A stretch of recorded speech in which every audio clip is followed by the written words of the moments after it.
Hello, this is Dr. Grande. Today I will analyze the case of Yvonne Serrano.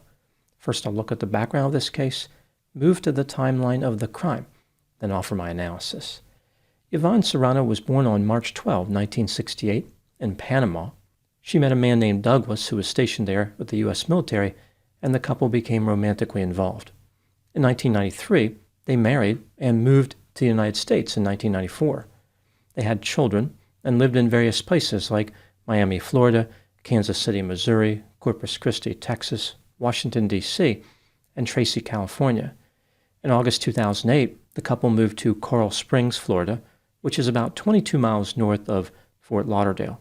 They lived in a 4,100 square foot, 4-bedroom house at 1659 Northwest 100th Drive, which they purchased for $380,000. By this time, their children were grown and out of the house. Yvonne had obtained her massage therapy license 2 years earlier and was working on a degree in civil engineering. In May 2019, Yvonne joined a Coral Springs gym called Training for Warriors. This gym operated several exercise classes at various times in the day. Yvonne was part of a 5 a.m. class and became friends with other attendees in that group. This class had a lighthearted rivalry with the 9 a.m. class. It appears as though Yvonne was interested in making a switch. One time she attended the 9 a.m. class, but she did not really fit in with the other group members. She was too intense, eager, and arrogant. After this, Yvonne suspended her gym membership. Now moving to the timeline of the crime. On November 23, 2019, at 5:55 a.m., Yvonne Serrano called 911 and said, "There's a car in my driveway with a dead body." When the operator asked Yvonne if she knew the person, Yvonne said, "It's a girl." The operator asked, "Do you know that girl?" Yvonne responded, "I can't tell." The operator said, "You can't tell if you know them?" Yvonne said, "There's blood and blank all over. She's been here for a while." When the police arrived, they found the body of 21-year-old Daniela Tabares Maya in the driveway. Her foot was still in her Nissan Kicks subcompact crossover SUV. She had been shot one time in the head with a 9mm pistol. There was a spent 9mm case on the passenger seat floorboard of her vehicle.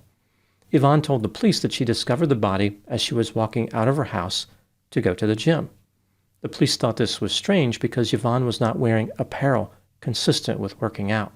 Yvonne then indicated that she had been at a bar called World of Beer with friends and blacked out. When she woke up, she was in her bed. When the police entered Yvonne's home, they noticed that she was touching a white lace blouse in the laundry room. She told them that she was wearing it the night before. When she woke up, she washed it. The police found blood on this blouse. In Yvonne's bedroom, she had a Sig Sauer P365 pistol and a holster for that weapon. This is a small, semi-automatic pistol chambered in 9mm Luger. It is designed for everyday concealed carry. The 365 in the name is a reference to the days in the year, like the pistol can be carried every day. It is offered with or without an external safety. Yvonne's P365 did not have a safety. Blood was found on both the pistol and the holster. Later, the spent 9mm case found in Daniela's vehicle was matched to this pistol. The police were able to piece together the movements of Yvonne and Daniela in the hours leading up to the shooting. One day earlier, on November 22, 2019, about 10 members of the Training for Warriors gym had a night out on the town. They were from the 9 a.m. workout group, which included the murder victim Daniela, but Yvonne decided to join them. Again, Yvonne had once been part of the 5 a.m. group, and now her gym membership was suspended. The group started the night with a movie at the Promenade at Coconut Creek. The film they watched was titled 21 Bridges. This forgettable action movie had a familiar plot involving a good cop versus a corrupt system. It suffered from an underdeveloped protagonist who lacked depth or clear motivation. This foreshadowed the chaos of the night to come. After the movie was over, the group walked over to World of Beer, which is the bar that Yvonne mentioned to the police.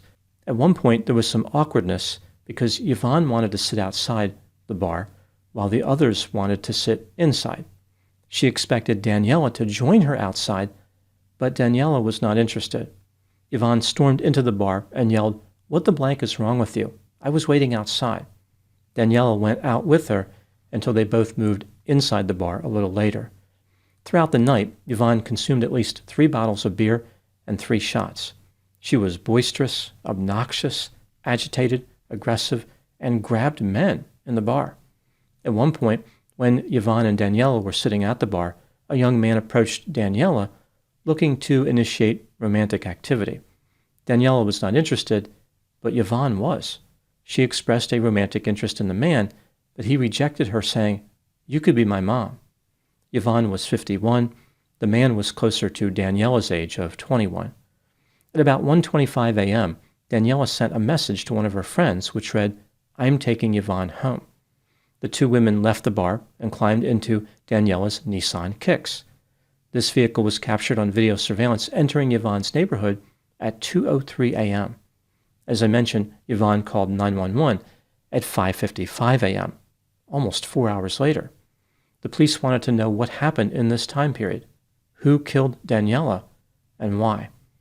Yvonne was interviewed at the Coral Springs police station, where she offered a new version of her story. She claimed that she woke up in the Nissan Kicks and saw Daniela hanging out of the vehicle on the driveway. Yvonne walked around to the front of the vehicle, crouched down, put her hand on Daniela's chest, and realized that she was not breathing. Yvonne took her purse, walked inside her house, and retrieved her P365 pistol from the purse. She had taken this pistol with her the night before, so she was in the possession of a firearm while intoxicated. She placed the pistol in between pillows in her bedroom. After this, she washed her white lace blouse. Yvonne used her cell phone to access the Ring doorbell app and deleted all the video that a camera mounted near her front door had captured in the past 24 hours. The police confronted Yvonne with the evidence they had collected so far. She said, quote, "If I killed her, then I will pay the price. If that was the bullet, that was my gun, I accept responsibility. But I do not remember. I do not know what happened," unquote. Based on the evidence, the police developed a theory of the crime. After Daniela stopped in Yvonne's driveway, Yvonne exited the Nissan, walked around to the driver's side, opened the rear driver door, produced her P365 pistol, and shot Daniela in the head. Yvonne's motive remained a mystery, but there was no doubt that she was the killer. After the murder, she destroyed evidence in an effort to escape responsibility. Yvonne Serrano was arrested and charged with second-degree murder and tampering with evidence. During the next month, December 2019, Yvonne's husband, Douglas, filed for divorce, probably because of the murder part. On June 18, 2024, Yvonne Serrano was convicted of second-degree murder and tampering with evidence. On August 12 of that year, she was sentenced to life in prison with the possibility of parole after 25 years. Now moving to my analysis. Yvonne Serrano was described as abrasive, self-absorbed, intense, aggressive, arrogant, and obnoxious. Her ex-husband Douglas said that Yvonne would become giddy and lighthearted after 1 or 2 drinks. After a 3rd drink, her mood continued to be relatively stable, but things started to go downhill with the 4th drink. Yvonne would grow angry and her mood would become dark. By her 5th drink, she was prone to episodes of violence. Yvonne would frequently become so intoxicated that she would black out. Douglas talked about one incident where Yvonne's alcohol use led to a physical assault against one of their daughters. It seems clear, both based on what Douglas said and the facts of the murder case, that Yvonne had a severe drinking problem. On the night of the murder, she consumed at least 3 shots and 3 bottles of beer. At one point, a witness saw her holding 3 drinks at one time. When things were winding down, Yvonne wanted to keep the party going. For instance, she was handing shots to other people at the bar. There's no doubt that Yvonne was guilty of murder, and alcohol contributed to her actions. But what was the motive? Most people do not engage in homicidal violence after becoming intoxicated. Was there something else that pushed Yvonne to kill Daniela? There are 2 main theories about what motivated this murder. Theory number 1 is that Yvonne became upset with the 9 a.m. group members. She tried to fit in by going out with them, but they still did not want anything to do with her. This led to Yvonne developing a desire for revenge. She didn't care who she acted against. She just wanted to hurt at least one of them.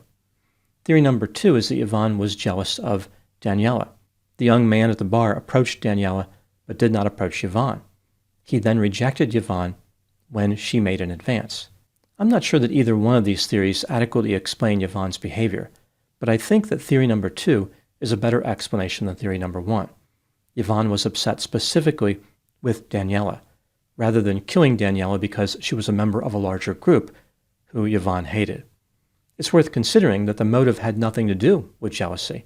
Rather, Yvonne simply became angry over something that happened in the vehicle, an interaction which will forever remain a mystery because Yvonne is never going to reveal it. Witnesses said that Daniela had a habit of rolling her eyes. I wonder if she did that while they were driving to Yvonne's house in response to something nonsensical that Yvonne said or did. Maybe Yvonne saw this and flew into a rage. In my opinion, the motive was most likely something that happened right before Yvonne pulled the trigger of her pistol, possibly only seconds or minutes before. She was intoxicated and therefore impulsive.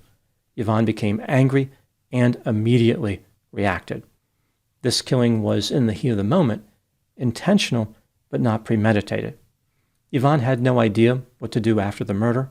She tried to pull Daniela out of the Nissan, but was not strong enough to move her body that far. She just left Daniela on the driveway. She decided it was time to destroy evidence.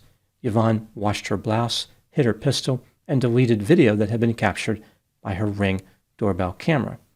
Yvonne's plan was to act like she had no idea what happened. She did not remember the shooting. Maybe she killed Daniela, maybe she didn't.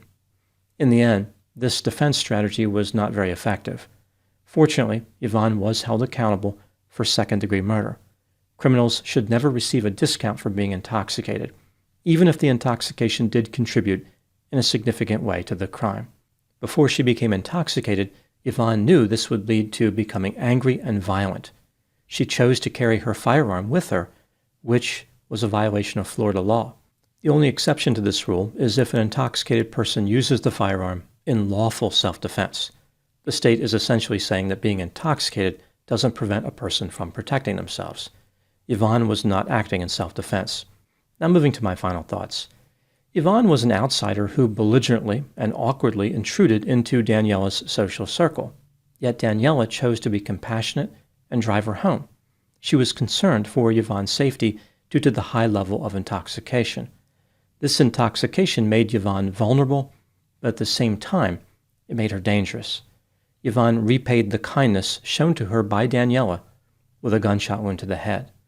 Alcohol does not fully explain Yvonne's behavior, but it was probably a major contributing factor. This is yet another case showcasing the depressing lifestyle of those addicted to alcohol. People in this situation try to keep their lives together, to hide their impairment from others, to pretend that the alcohol is not really affecting their judgment or their performance. Despite this, the truth eventually comes out, and there are consequences. For example, the loss of a job, an arrest for DUI, or separation from a romantic partner. On rare occasion, something much more dramatic happens, like homicide.